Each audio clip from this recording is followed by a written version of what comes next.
All right, another Nostalgia Critic video for me to react to. And yes, this one I've been meaning to do along with another Nostalgia Critic video where Doug, aka The Critic, reviewed something else, science fiction, in the late 1990s, which will be coming out after this one that you're watching. And by the way, as I record this, a new Nostalgia Critic video came out, which being this one. Yeah, because insert thumbnail, Nostalgia Critic thumbnail. I am gonna do that one down the road, so don't worry. And well, as you're watching this, whenever, I've already done my reaction to that Nostalgia Critic video. Also, because again, as of this recording, this Nostalgia Critic video coming out, I actually have it up on my TV right now. They're doing a live stream, because they've been doing that, not just on, like, say, their Twitch channel, but also on YouTube, like, Q&As and such. So, yeah, just, like, and why not just have that up while I do this, Anyways, so, that's right, guys.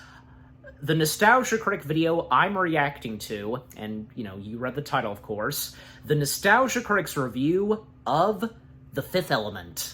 Yes, The Fifth Element. What a great, memorable, and interesting, need I say, piece of a science fiction movie it is. You know what I mean? And I think it pretty much is.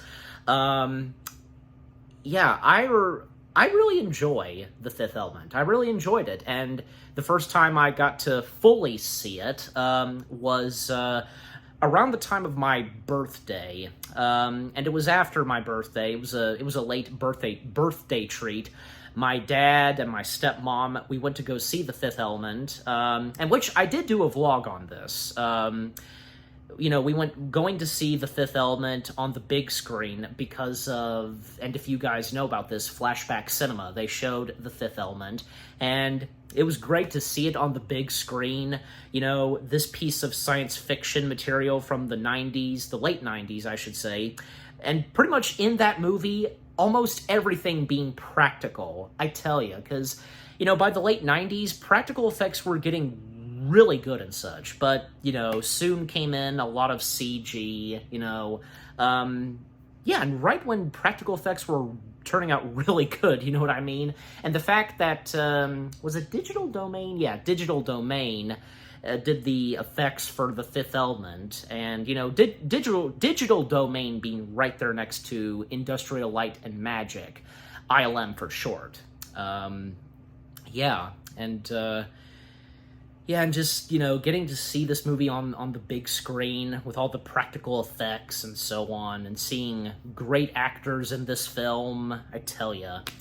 And, yeah, and also, I'd like to point out and clarify, I technically had seen the Nostalgia Critic's review of The Fifth Element maybe once or twice, and this was before I started doing reaction videos to the Nostalgia Critic. But, it of course had been quite a while since I've seen it, and when I knew, one day it just popped in my head that, oh, I want to do a reaction to this, so yeah. However, before I get to that, as a bonus, I'm gonna start with this.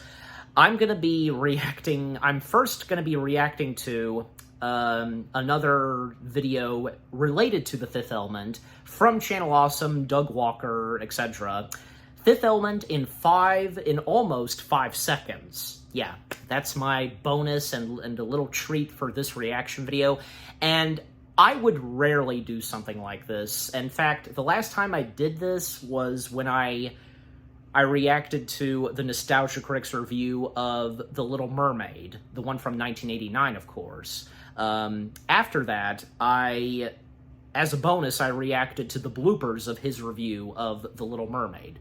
Because, yeah, I mean, this just wanted to do that, and since the video of the bloopers of his review of The Little Mermaid was only, like, 2 minutes, so, So, now, with The Fifth Element, yeah, because I'm going to be doing I'm gonna first react to the one with Fifth Element in almost 5 seconds, remastered. And here's a little background, very quickly. And I'm sure some of you would know this, and I, of course, have no doubt that over at the Renegades React, most notably Nate, and if you know about the Renegades React, of course Nate would know about this, as do I, because, both me and Nate from the Renegades React, both huge fans of Doug Walker, and before Doug Walker did Nostalgia Critic, he did this series of movies in 5 seconds, and yeah, they were more than just 5 seconds, okay? And if you know about that, if you know that those series of videos that Doug did in his early days of YouTube / the internet, and again, this was before he did Nostalgia Critic, so he did one of the Fifth Element, and I didn't really know. Maybe I did, but I just, didn't really know that much of it, nor did I watch it, but seeing as how there's a remastered of it, and that's the thing, because at some point on the Channel Awesome YouTube channel, the movies in 5 seconds, the series of those videos, they did technically come back, not all of them, and not all of them being remastered, and now they were titled in almost 5 seconds, because again, more than just 5 seconds of what was going on in the videos. You know what I mean? So, yeah. Okay, so first we're going to react to that. The Fifth Element in almost 5 seconds. Remastered. So here we go. Starting the video in 3, 2, 1, play.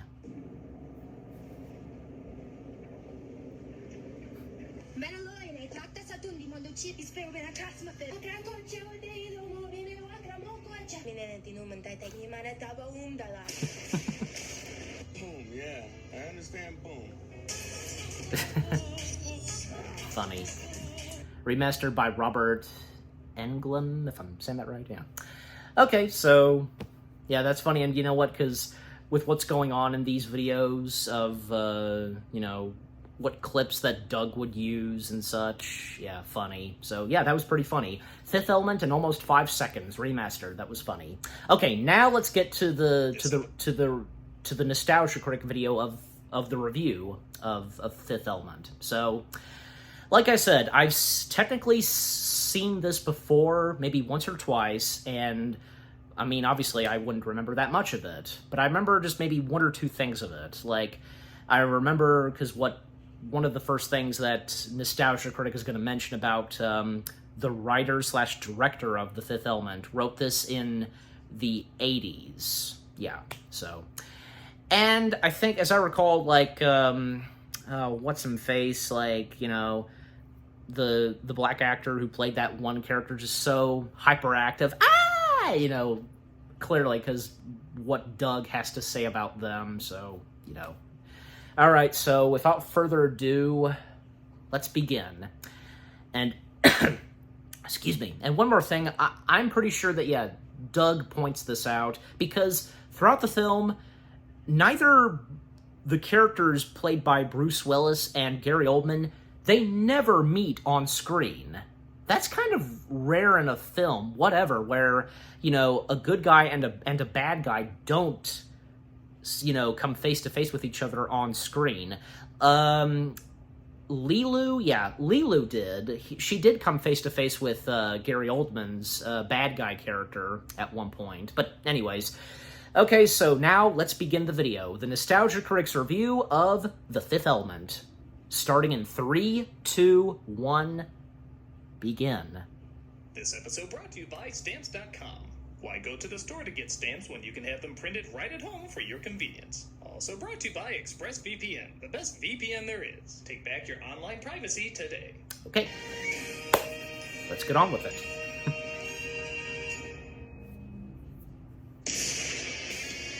While the intro's running, because I almost forgot to point this out. This shirt that I'm wearing, Doctor Who, I actually wore this same shirt when I did my review on The Fifth Element. What a coincidence. But, I just knew I had to wear this again, so. And if you want to go check out my review of The Fifth Element, so.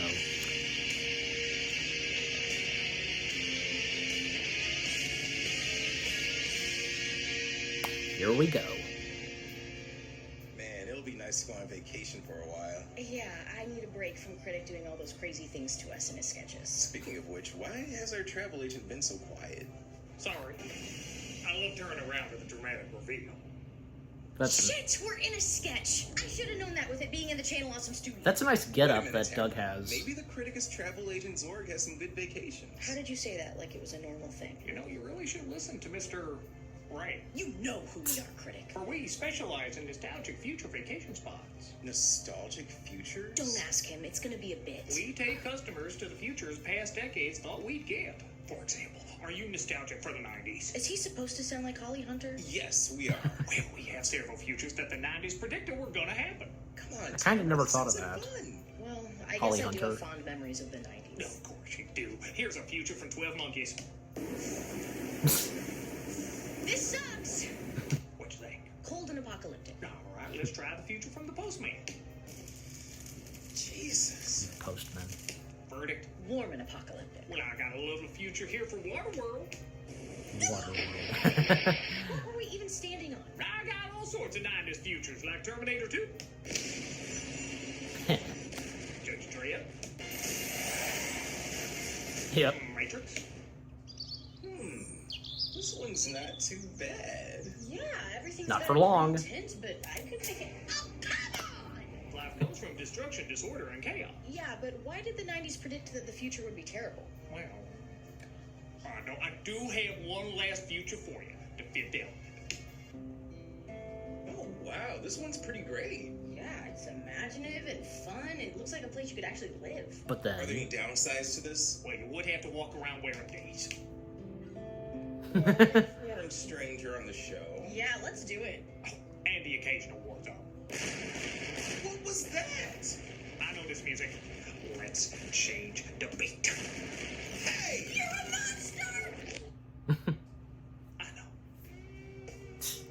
Yes, the 90s sure did love their anti-authority, whether it be parents, teachers, or society as a whole. They love to encourage you to not conform, just like everyone else. Bubble tape is not part of a well-balanced diet. What a joy to have him in our family tree. Sci-fi futures were the same. Most 90s movies set in the future had a dark, bleak, menacing world that had to be fought against. But one of the few futures that broke the mold was 1997's Fifth Element.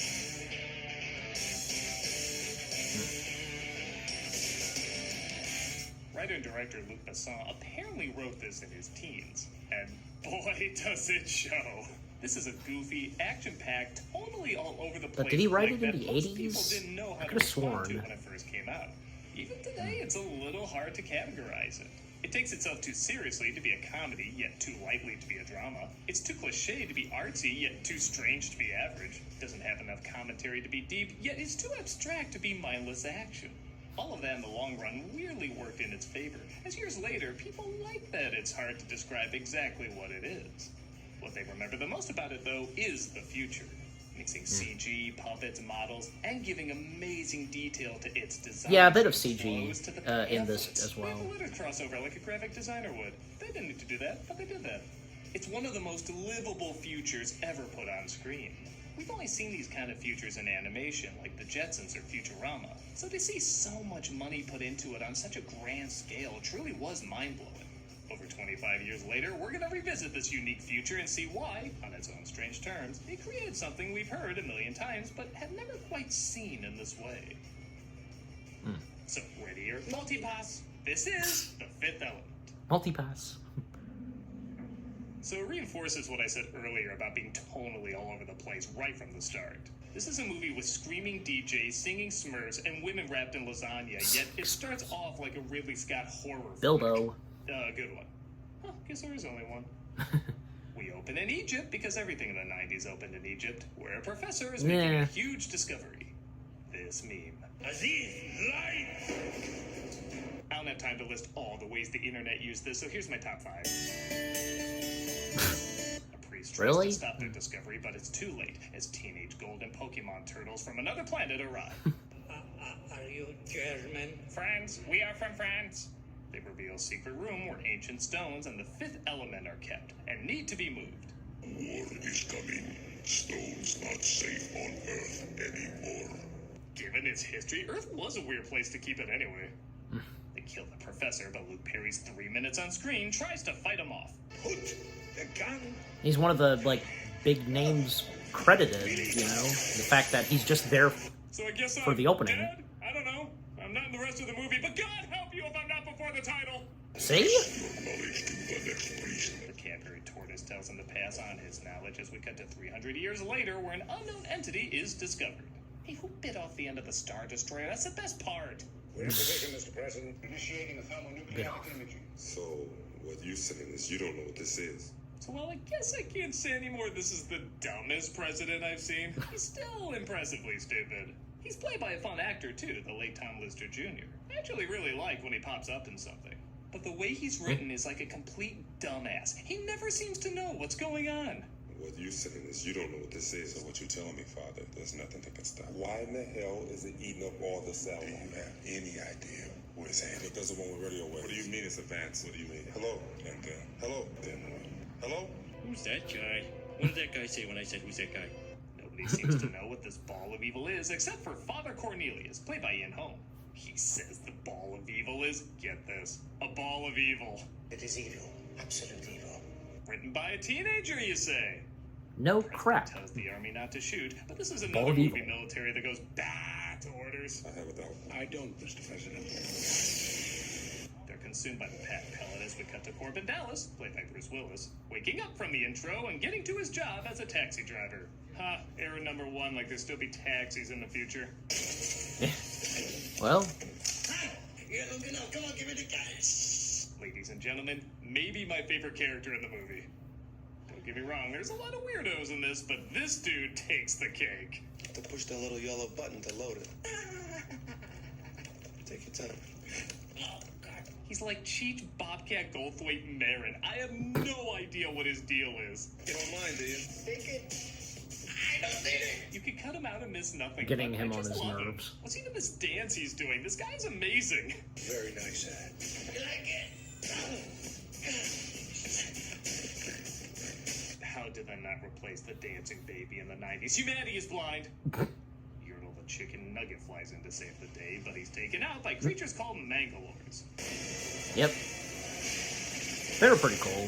The Mangalores. If I'm getting that You know, right. for protectors of the ultimate weapon, they sure do go out like unprepared bitches a lot, don't they? Any survivors? Only one.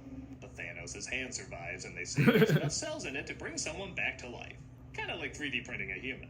Hey, look, things are weird under a black light. Written by a teenager, you say? Of course. Gotta censor Written that. by a teenager, you say? Apparently, this is the fifth element, played by Mila Jovovich, the supreme being with perfect Roll cells. credits. I won't fight you on that.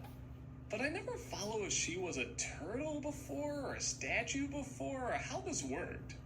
Maybe that, I guess. The same as ours. There's simply more of them, tightly packed with infinite statue. genetic knowledge. If she was a turtle, was she like the perfect turtle? If she was a statue, was she like the perfect statue? I don't know. The scream on the floating thing from Star Trek 4 doesn't look perfect to me. I can take a few pictures. The archives. It should be pointed out that the language isn't gibberish. Well, okay, it is, but it's very well planned out gibberish. Jovovich and Basson worked it out and even made a small dictionary for it. I like, too, that they didn't give her subtitles and let her other forms of communication come through with the character, allowing us to also admire this language that sounds like backwards meepos.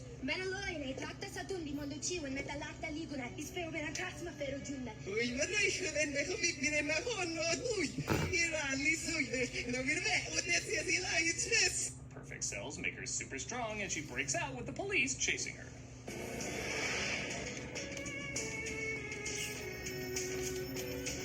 We got her mugshot and her cologne ad ready to go. She crashes into Corbin's car, who is immediately drawn to her, and yeah, honestly, who couldn't be? Boom, yeah. I understand boom. I know this is an age-old trope, the fish out of water adorably not fitting in, but when it's done well, it's done well, and Jovovich does it really well. Yeah. Big boom, big bada boom. It's funny, for all She her does, and badass does it roles well. where she acts like she's too cool to care, her strongest role is this goofy character because she's so passionate and does act like she cares. You have an unauthorized passenger in your vehicle. Corbin takes pity on her and outruns the cops, even the ones who are off duty. Thank you so much. Yeah, I'd love to see today's McDonald's employees wear that. Would you like my McMuffins, hotcakes, or Big Macs? Look, my big bunch. How can you not love a I chase had that to. ends with a perfect moment Sorry. from a Disney sitcom laugh track? But interesting how McDonald's is done in this. Hi, Carly. She passes out. Yeah, get used to that.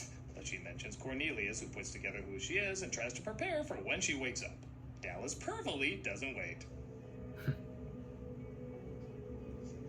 Written by a teenager, you say? A French teenager. Ah. He's put in his place before he's put in her place. And yeah, man, I'd love to see what the translation says here.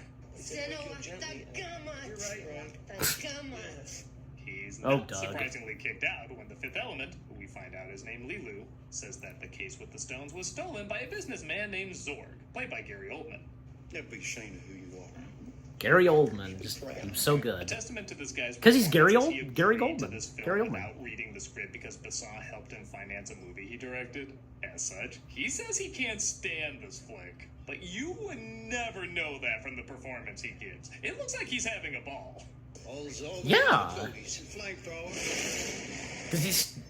Does he still not? He's like Clarice Starling if her voice was slowed down by like 10% and she was a used car salesman. Handles adjustable for easy carrying. Good for riders and lefties. Quick discreet interventions. Dr. Lecter, my name is Clarice Starling. Maybe you can decide for yourself whether or not I'm qualified enough to do that. One shot. He deepened her To the voice. same location. I also love this gun. Shame the movie does it. It's only used once, and even then, it's pretty lame. Technically twice, because he was Ooh, testing it the same, out. Just like all other I mean- guns in movies. When he discovers the stones aren't in the case, as revealed by this Woody Woodpecker Elmer Fudd hybrid, he leaves them one crate of guns, but doesn't tell them about the little red button at the end of the gun. Oh, did I mention this goofy music is used a lot? Well, Corbin, they've been blaring your name. for moments like those, just It sounds like Donald Duck music trying to block out a super uncomfortable thing from a past cartoon. yeah, it does. Jesus! It does kind of work with the Donald Duck cartoons. Bring me the priest. Zorg sends for Cornelius, thinking he has information about the stones, which leads to, in my opinion, a fun little war of mindsets. Life, which you so nobly serve, comes from destruction, disorder, and chaos. Destroyed. Zorg says life comes out of destruction and chaos, so he's necessary. But as he discovers, one little flaw, like choking on a cherry, can destroy anyone no matter how protected. Also, I love the simple honesty of this line. You're a monster, Zorg. I know. Someone else saw the remake of Scarlet Letter? While eating Chinese, Corbin loses his job, and on top of that, gets a call from his mom. Corbin, sweetheart, you got broken fingers, you can't... Slappy squirrel. And it's gonna sound weird, but But this not is really, my not favorite the scene in voice. the movie.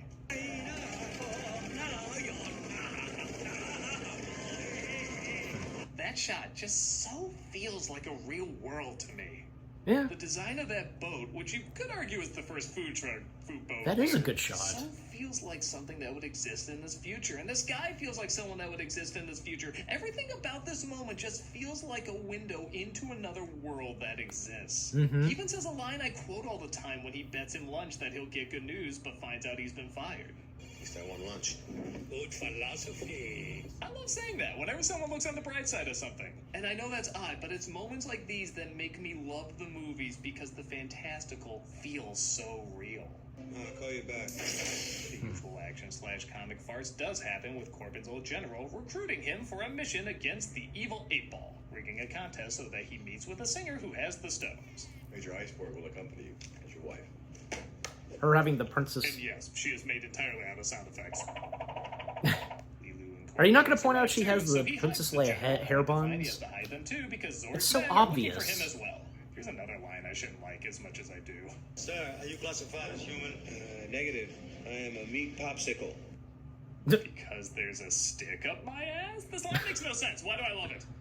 They take someone else thinking it's Dallas, and Lilu accidentally gets stuck in the auto wash. Many twice today. Both times ended up in my arms. Romantic, I guess? I don't know. He seems even more like a creeper now. Okay, in all fairness, Willis does do a very good job in this. Yes, it's very much the typical Bruce Willis performance, but it's needed for a film like this. It's like Alice in Wonderland. He needs to be the every person to react to all this weird-ass shit happening around him. It works. Good point. It does bring a lot of charm to it. And because he's Bruce Willis. Him out, though, and takes his winning ticket. I'll take the mission. Kindly bury yourselves. I forget, because, like, they did actually freeze to death or something, I guess. Look at those stars. All those constellations. The Big Dipper, the Little Dipper, medium-sized Dipper, the middle child nobody talks about, and of course, Stamps.com. Do you not see Stamps.com up there? I see it everywhere. Because when you're running a small... Alright, let's just skip the sponsor, Stamps.com. Yeah. One thing I will say... Okay, actually two things. Two things I will say. Okay, right there.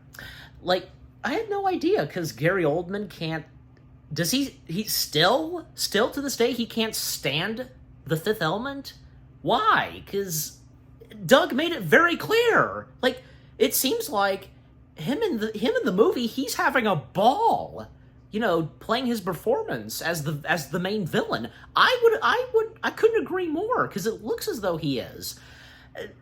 I don't know, because I'd like to think that maybe he has a change of heart on the film. As of now, I don't know. I mean, first off, the Nostalgia Critics review of The Fifth Element, excuse me, The Fifth Element came out not long ago, just a couple years ago. Yeah, I mean, I had no idea. That's strange, because again, it just looks as though that he's having a great time, you know, being in the film. So, anyways, also, one more thing I also wanted to point out, and I forgot to talk about this before I started reacting to this. You know, just science fiction films, materials, like, in the 1990s, there were some very interesting ones. From this, Tim Burton's Mars Attacks, Starship Troopers, yeah, that, and the one with Kurt Russell, and Galaxy Quest, yeah, and a bunch of others, and The Men in Black as well. Yeah, I tell you, because a lot of great and interesting science fiction materials, movies, even, like, say, on TV, that came out in the 90s, and that also goes for the 1980s. Yeah, definitely. And especially because after, in 1977, when Star Wars came out, science fiction, you know, became, you know, like a brand new thing or whatever. Do you know what I mean? Because, again, after the first Star Wars film, and from there on, you know, because from the late 70s and throughout the 1980s and in the 1990s, I tell you, just, yeah, all that science fiction material and... yeah, so I'm sure you get my point. But anyways, so... Alright, so... Yeah, so skipping the sponsor, and after the two things I wanted to point out, let's get back to the video. I didn't press it. There we go. We also got a new schedule and material 6 days a week. Hope to see you. Gotta actually tap the screen.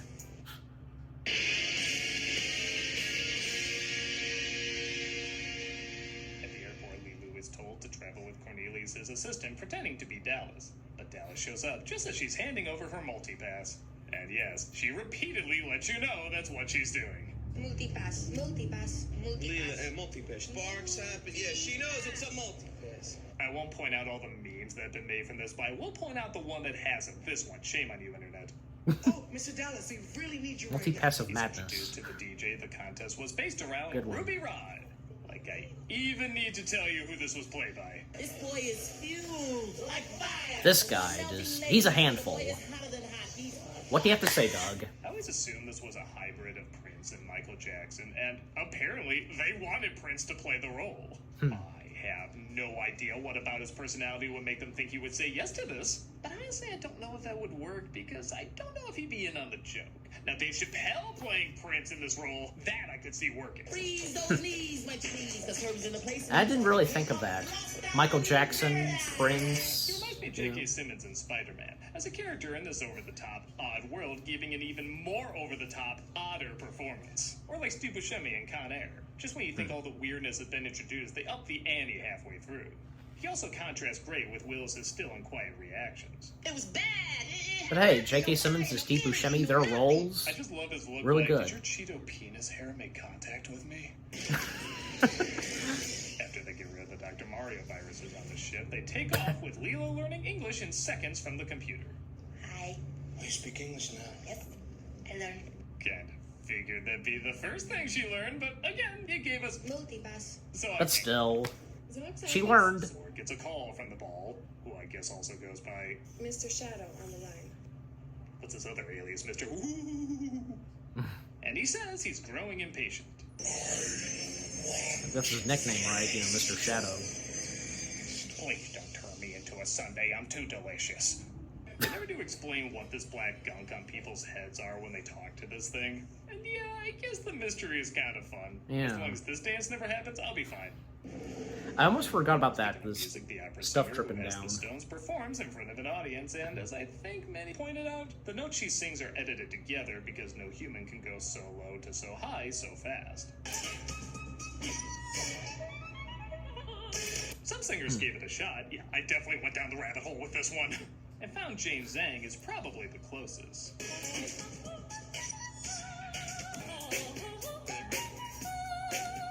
But even her phenomenal talent can't quite do it like the original.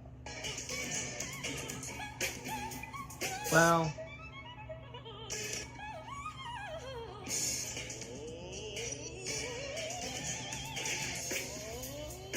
yeah, that right there. Still pretty goddamn amazing. It is. Yeah. Who fights off the Mangalores trying to take the case with the Stones, but Zor comes in with his kick-ass Couldn't really gun hit that and its deep most boring note. setting. So see, He shoots her all up. she encountered Mangalores him. do the same to the diva. Zorg leaves with the case, leading to, hands down, the funniest scene in the movie to me. I got it! I got it! Oh. How could anyone who made that so funny not love the movie they're in? Diva Yeah, tells us, though, thank that the you. Stones are in her. How? Whoa, I meant my hat, you psycho! What are you doing? Dallas gets caught but teams up with Ruby because, things weren't silly enough. Who does his best impression of Danny Glover and or Shia LaBeouf on Fast Forward? What you want me to do? What you doing? What are you doing? Fun fact, this is the largest indoor explosion ever filmed. I just wish it was shot so that it, you know, looked like the largest indoor explosion ever filmed. Surprisingly, it looks underwhelming. That's pretty cool. They achieved that. Cornelius, as he remembers, the Mangalores won't fight without their leader. So And he's sent him. in to negotiate. We're sending somebody in to negotiate. Lee Evans? I think so, yeah, if I'm getting the name right.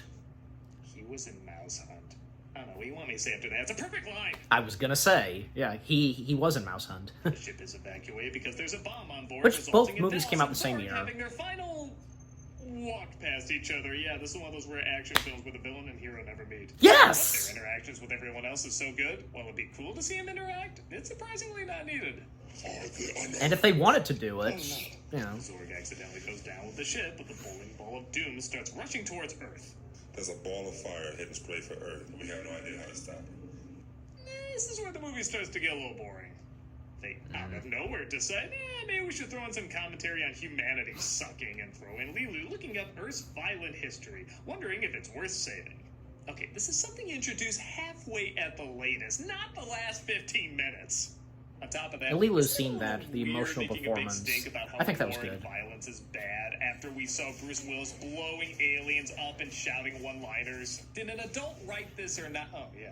It does give us one cool scene, though, where they had to figure out how to open the stones back in Egypt. Corbin, it moved. Devo Boy is finally useful and figures out the stones have to be open with whatever element they represent. And you know a scene is working when the character says hold your breath, and I legit hold my breath every time.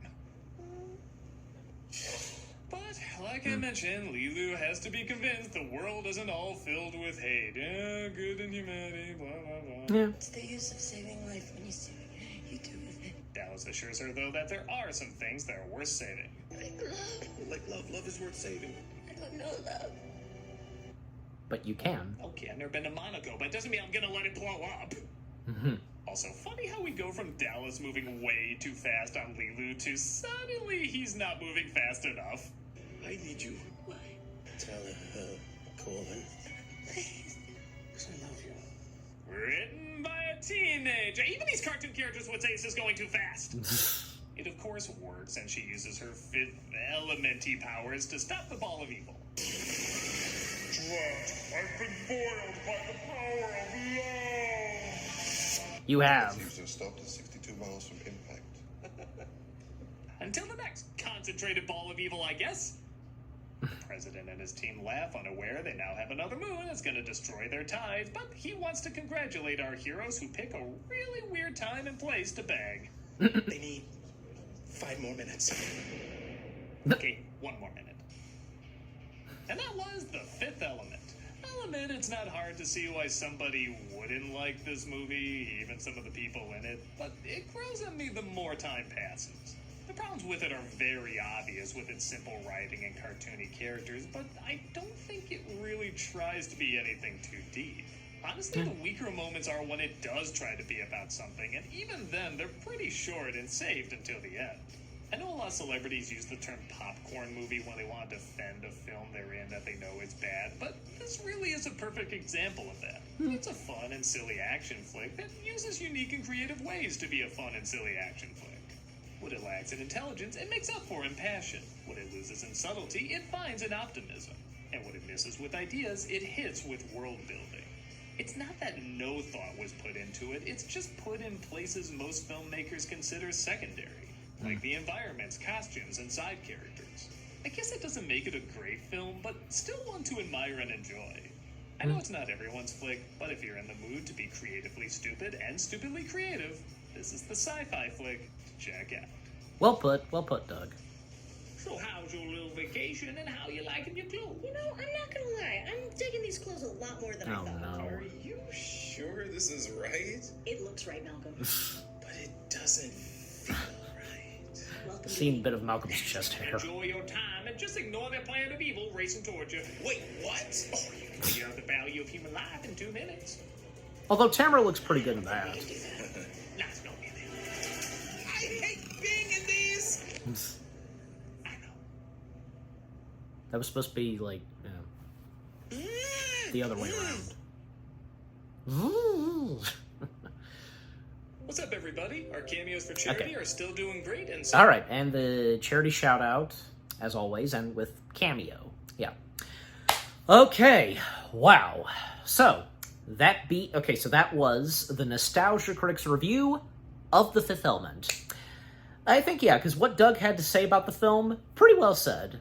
All the things that he had to say, pretty well established. And, at times, him saying, this being written by a teenager. Yeah, and I could have sworn, because it had been quite a while since I've seen this, I could have sworn Doug said that, What's-Him-Face, who wrote and directed this, wrote this in the 80s, because obviously, maybe, he was a teenager during the early 80s and 70s, I don't know, but I could have sworn it's one of those things where you thought someone said this and that, but you get my point. Doug didn't point this out, for me, because, the pacing, and it just feels like that this movie goes by quick, if you get what I'm saying, if you had that feeling, too, when watching this movie, and some of the positive things that Doug had to say about this, pretty good, and especially that Chinese, boat, like, you know, in that one shot, it, you know, flying away. Yeah, pretty good, and what Doug had to say on that. Also, because he didn't point out, towards the end of the film, because the epilogue, and right before we see, you know, Bruce Willis and Lilu, they're making out, because Bruce Willis's character's mother, Corbin, however the name is said, his mother on the phone and talking with the president, and his mother having some pretty funny moments on the phone, and the fact, you know, we never see her on screen, just her voice. So, and that's another thing, because, yeah, clearly, and I just had a feeling, and thus he did, Doug pointing out that Gary Oldman and Bruce Willis, their characters never meeting on screen, and how it's rare for a hero and bad guy to never, you know, come face-to-face in a movie.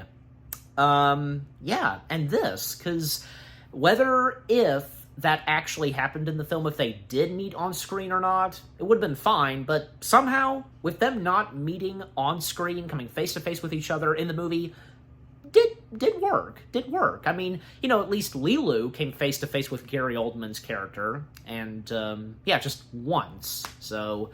And even the priest, the late Ian Holmes, his character, also coming face-to-face with Gary Oldman. Yeah, so those being the only two other main characters to come face-to-face with the bad guy, except for Bruce Willis. So, imagine how that would have been if they did meet on screen. That would have been interesting. Yeah, and especially that blue singing alien, what Doug had to say on that. Yeah, pretty interesting. And that Asian singer doing that, pretty good, but could not do exactly how it was done in the movie, especially that deep note, as it was pointed out, and I could tell. So, and all the funny jokes and stuff that were in this, and you know the skits with Doug playing Gary Oldman's character, a pretty good wardrobe for that, especially the headpiece. Gotta do the headpiece, of course. And Tamara and Malcolm, them putting those clothes on, although it should be the other way around. But I think, yeah, because the wardrobe that Tamara put on, worn by Ruby, pretty good on her. And seeing Malcolm wearing the Lilu wardrobe, that was funny. I should have seen that happening, and I think, yeah, it was clear that it was going to happen. Could you imagine, like, seeing Tamara in that and Malcolm in that? You know. Is there anything else? Well, I mean, because, yeah, this may not be everybody's movie. Not for everybody, but to some. And hey, including me. I think that the movie itself is pretty good for what it is, and, you know, with what the film had to offer, and with some pretty good characters, funny and emotional moments, the practical effects in this, and how there was some CG in it, yeah, because clearly, yeah, some CG being in there, like, that one Mangalore, like, morphing back into its ordinary self, you know, the head shake, that... and clearly, because some of the space vehicles in the city, some of them being CG, no doubt about it. Yeah, just overall, what the Nostalgia Critic had to say on The Fifth Element, pretty well said. And what about you guys? What did you think of the Nostalgia Critic video itself, what Doug, aka Nostalgia Critic, had to say on The Fifth Element? Have you ever seen The Fifth Element, and do you enjoy it? Anything that you agree and disagree with what Doug had to say on the film, and with what I've had to say, and yeah, what did you think of my reaction? Leave comments and give this reaction video a like, as always. And so, with all that being said, thank you very much for watching. I hope you guys enjoyed my reaction to the Nostalgia Critic's review of The Fifth Element. More reaction videos are on the way. They're going to be awesome. Keep looking forward, and I'll see you guys in the next video / reaction. And of course, another reaction video to something Nostalgia Critic will be coming later today, and it's something else, science fiction, that the Nostalgia Critic has reviewed that came out in the late 90s. Let's just say, to quote the film, "Never give up, never surrender." Yeah, you know exactly what it is, and clearly it's obvious that I would have to do a reaction to it. So again, stay tuned for that. Take care, and peace out. Multipass.